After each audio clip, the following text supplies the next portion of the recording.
Jinkx Monsoon. Jinkx, thanks for stopping by USA Today. Thank you for having me. Thank you for letting me in the building. Oh, please. Please, I hope they didn't give you too much trouble downstairs. No, I was just teasing. Of course, it's of course. Comedy. So, how's New York treating you?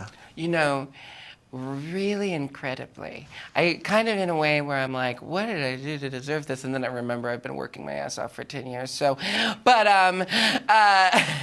no, it's been this really special experience because I feel like Off-Broadway holds a special place in the theater community. And then Little Shop of Horrors holds a special place in a lot of people's hearts.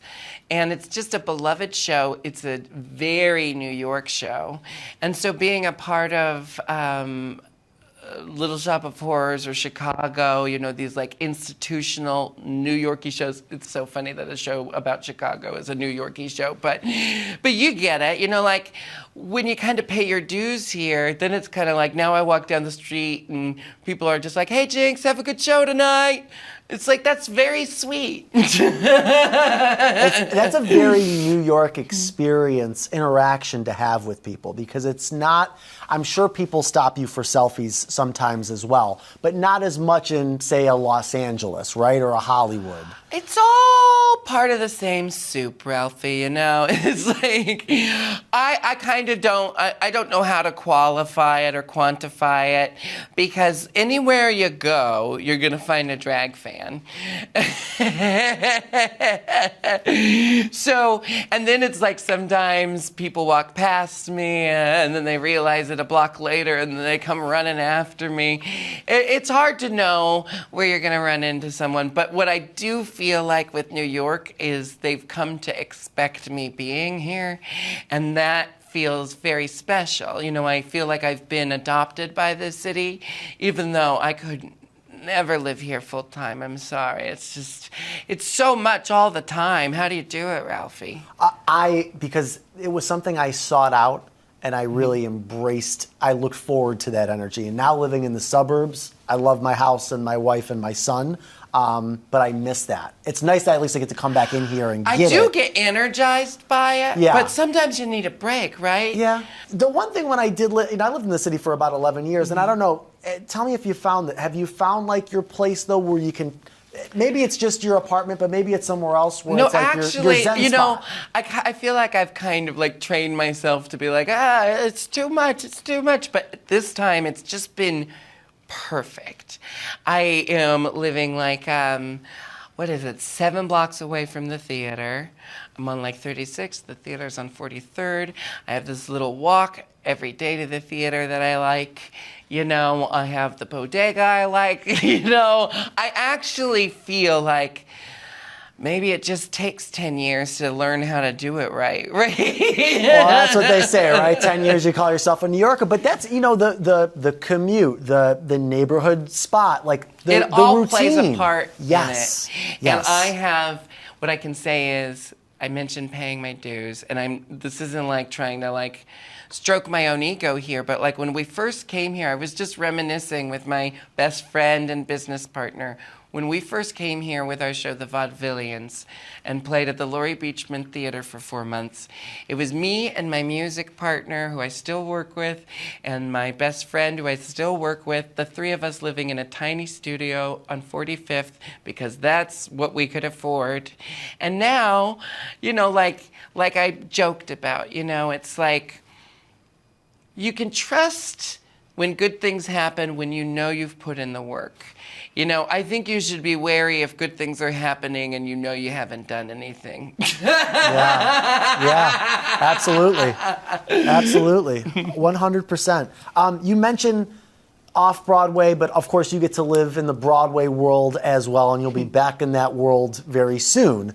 So what's that like for you to kind of have both feet in one and both feet in another and get to experience both? I gotta say, I think it's a special thing about being a drag queen, because if you watch RuPaul's Drag Race, right, to win the show, you get tested on all these different areas of kind of being a public personality, because drag queens find so many different ways to interact with their audience. You know, like we've got stand-up comedians and musicians and fashion models, and we've chosen drag as our medium to do it.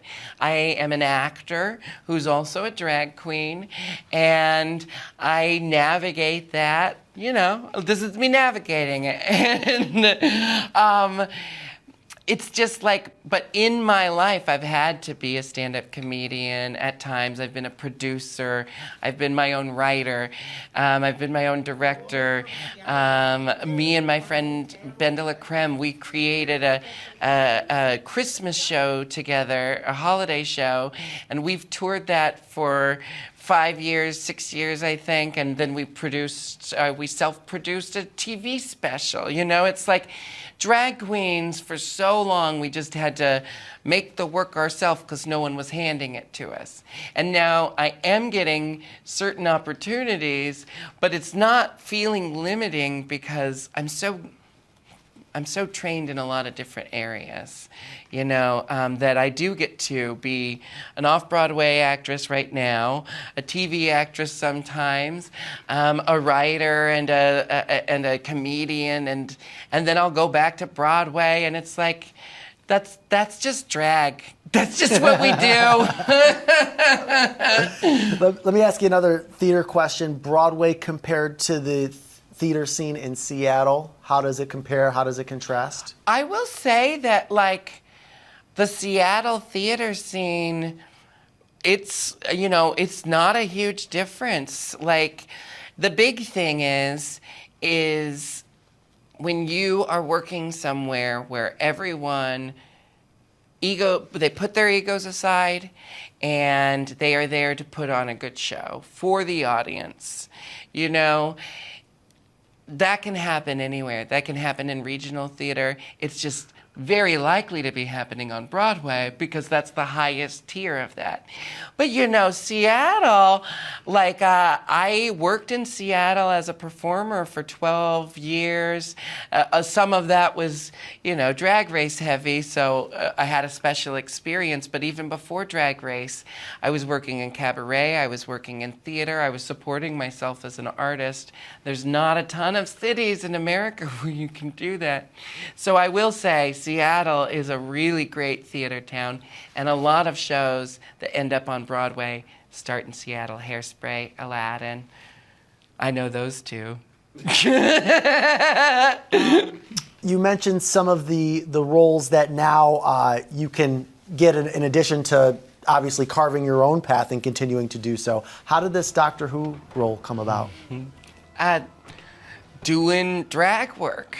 You know, and that's why I feel so fortunate to be a drag queen. It was a harder path, but it's paying off more, I think, because that harder work paid off. Russell T. Davis, who is the showrunner for Doctor Who.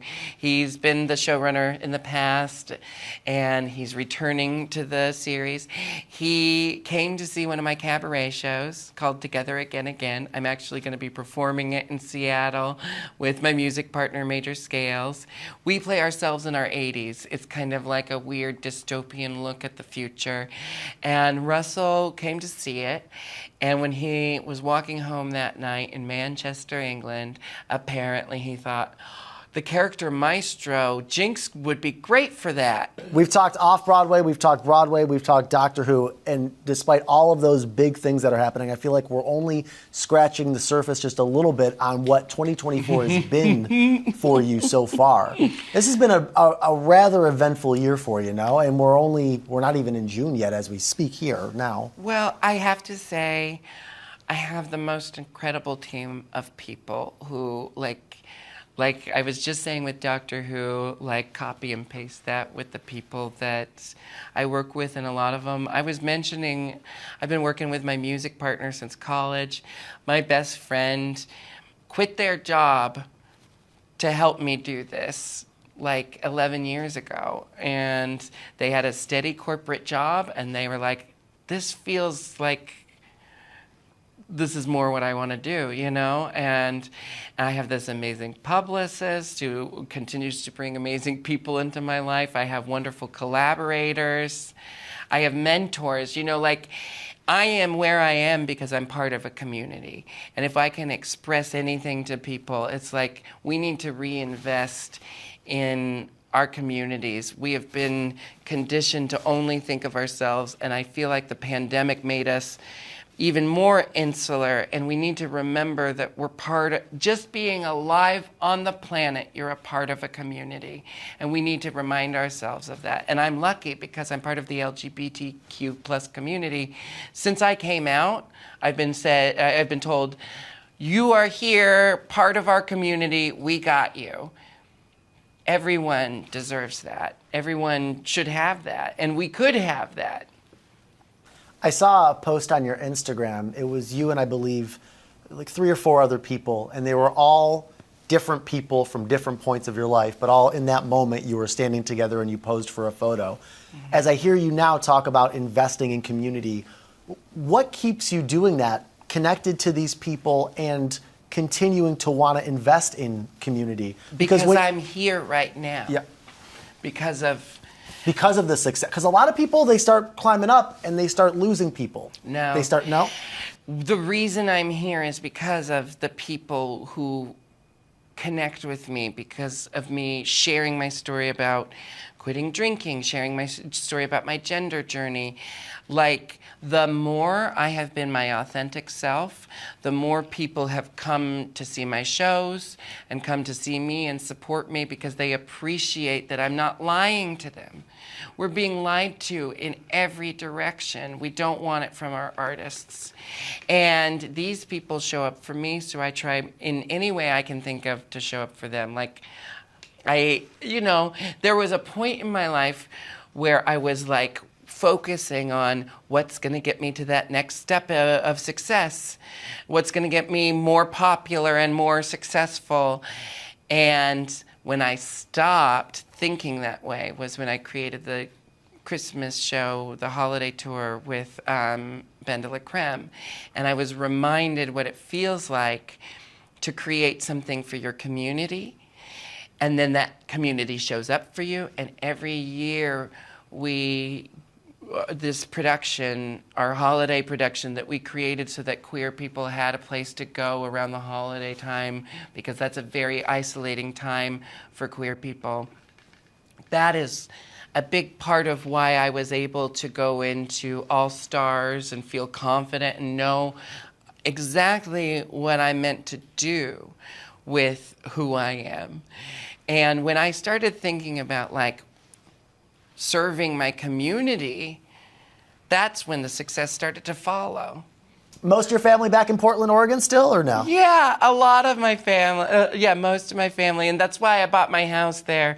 Originally, I thought, I was living in San Francisco, I bought a house in Portland, I was planning on moving to LA, but I bought my house in Portland knowing if I had property there, I'd go home more often and visit my family more often.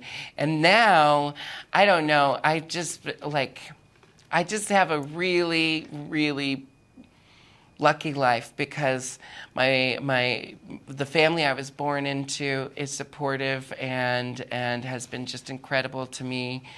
I'm here because of them. My chosen family, they continue every day to support me as an artist. I'm here because of them. It's like, yeah, all I can say, if I could sum it all up, invest in your community and your community will invest in you.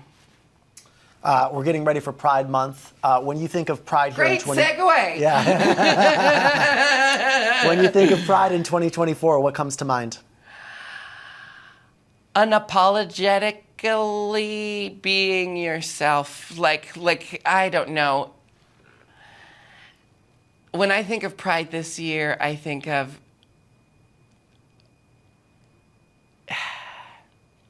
just don't take up all the space. Like, they are not hiding how much they hate us, so we should not hide how much we love ourselves. How difficult is that in this day and age? It's scary, here I am. I walk to a theater every day where I'm beloved for what I do and for who I am. And I, put in my headphones and turn on the noise cancellation just so I don't hear what I know I would hear otherwise. And the one day I forgot my headphones, I heard it, You hear the slurs just walking down the street. Because my whole existence, we've been told that's okay. It's okay to be that to these people. And then there's so many people now fighting to say, no, it's not okay. And then there's this loud, shrinking group of people who are trying to insist that that's the way it should be, and I will be damned if I let them. During Pride, you're going to return back to Broadway, of course, on Chicago. How are you feeling about it? Really good. This won't be the first time that I've returned to a role after like a year away from it. The year that I won Drag Race, it was really kind of crazy because right before I won, this is my first time, sorry, the year I won Drag Race, the first time. Come on now. Sorry. When I won Drag Race Season 5 many years ago, right before I won, I played Hedwig in Hedwig and the Angry Inch at a regional theater in Seattle. And then a year later, after winning and experiencing that, I played Hedwig again, and I was like, now I know. And so even though I feel really solid about my work as Mama Morton the first time, it's like I'm another year older, and I'm another year more this, And if there's anyone who's unapologetic about who they are, it's Mama Morton. She's the only one who walks around like she doesn't care because she's in charge. We're in her house, and she reminds you. Jinkx, thank you so much for the time. Really appreciate it. And good luck returning back to Broadway and with the rest of the year. Thank you so much.